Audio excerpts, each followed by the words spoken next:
ಕಿಡ್ನಿದು main ಕೆಲಸ, ಅದರದ್ದು main ಕ್ರಿಯೆ ಏನು ಅಂತ ಹೇಳಿದ್ರೆ ದೇಹದಲ್ಲಿ ಎಲ್ಲಾದ್ರದ್ದು ಬ್ಯಾಲೆನ್ಸ್ ಮೇಂಟೈನ್ ಮಾಡುತ್ತೆ. ನೀರು, sodium, potassium, calcium, magnesium, acid load ಎಲ್ಲಾದ್ರದ್ದು ಅದು ಬ್ಯಾಲೆನ್ಸ್ ಮೇಂಟೈನ್ ಮಾಡುತ್ತೆ. ಯಾವ ತರ ಮೇಂಟೈನ್ ಮಾಡುತ್ತೆ ಅಂದ್ರೆ ಮೂತ್ರದಲ್ಲಿ ಏನ್ ಹೋಗುತ್ತಲ್ಲ, ಏನ್ ಬೇಡೋ ಅದು ಹೊರಗಡೆ ಹೋಗುತ್ತೆ, ಏನ್ ಬೇಕೋ ಒಳಗಡೆನೂ ಉಳ್ಕೊಳ್ಳುತ್ತೆ. ಅದು ಕಿಡ್ನಿದೊಂದು ಕೆಲ್ಸಾನೇ. ಅದ್ ಬರೀ ಒಂಥರ ಹಿಂಗೆ ಫಿಲ್ಟರ್ ಅಲ್ಲ, ಬರೀ ಬೇಡದೇ ಇರೋದು ಹೊರಗೆ ಹಾಕೋದಲ್ಲ, ಬೇಕಾಗಿರೋದನ್ನು ವಾಪಸ್ ಉಳಿಸ್ಕೊಳತ್ತೆ.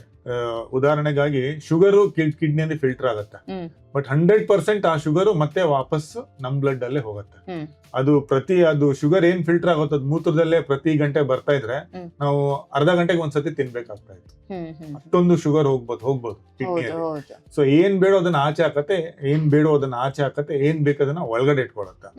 Important molecule or substance kidney balance maintain ಮಾಡೋದು, one of the important molecules is water. ನಮ್ಮ ದೇಹದಲ್ಲಿ, ಎಲ್ಲರ ದೇಹದಲ್ಲಿ 55 to 60 up to 65% ನೀರೇ ಇರುತ್ತೆ.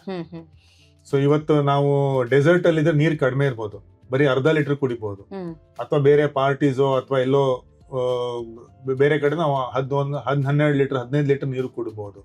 ಸೊ ಕಿಡ್ನೀಸ್ ನಾರ್ಮಲ್ ಆಗಿದ್ರೆ ಯಾರೋ ಒಬ್ರು ಬರೀ 3/4 ಲೀಟರ್ ನೀರು ಕುಡಿತಾ ಇದ್ರು ಅಷ್ಟೇ, ಇನ್ನೊಬ್ರು ಯಾರೋ 15 ಲೀಟರ್ ನೀರು ಕುಡಿತಾ ಇದ್ರು ಅಷ್ಟೇ, ನೀರಿಂದ ಬ್ಯಾಲೆನ್ಸ್ ಮೇಂಟೈನ್ ಮಾಡುತ್ತೆ. ಸೊ ಅವರು ವೇಟ್ ಇವತ್ತು 65 ಕಿಲೋ ಇದ್ರೆ ಇಬ್ರು ನಾಳೆ 65 ಕಿಲೋನೇ ಇರ್ತಾರೆ. ಇವ್ರು 15 ಕಿಲೋ 15 ಲೀಟರ್ ನೀರು ಕುಡಿದಕ್ಕೆ ಇವ್ರು 80 ಕಿಲೋ ಆಗಲ್ಲ. ಅವರು 1 ಲೀಟರ್ ಕುಡಿದಕ್ಕೆ 1 ಲೀಟರ್ ಕಡಿಮೆ ಆಗಲ್ಲ. ಸೊ ಎಷ್ಟು ಬೇಕೋ ಅಷ್ಟು ನೀರನ್ನ ಇಟ್ಕೊಳ್ಳುತ್ತೆ, ಬೇಡದೇ ಇರೋದನ್ನ ಫುಲ್ ಆಚೆ ಹಾಕುತ್ತೆ. Generally intake is equal to output ಇರುತ್ತೆ, ಸ್ವಲ್ಪ ಸ್ವೆಟ್ ಅಲ್ಲೆಲ್ಲ ಹೋಗುತ್ತೆ.